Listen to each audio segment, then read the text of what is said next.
চাহিদা কম ও জ্বালানি তেলের দাম বাড়ার কারণে বিশ্ববাজারে নিম্নমুখী অবকাঠামো তৈরির উপাদান বিটুমিনের দাম সপ্তাহ ব্যবধানে দাম ৩.৫৩% কমে টন প্রতি দাঁড়িয়েছে $৬৩৯। তবে মাস ব্যবধানে বেড়েছে ২১.৮০%।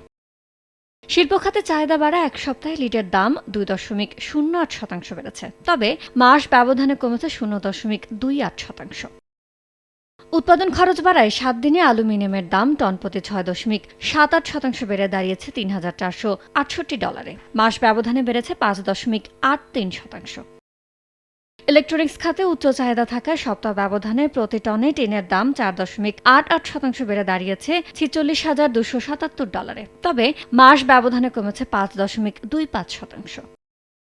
ইয়ানুর শিফাত, সময় সংবাদ।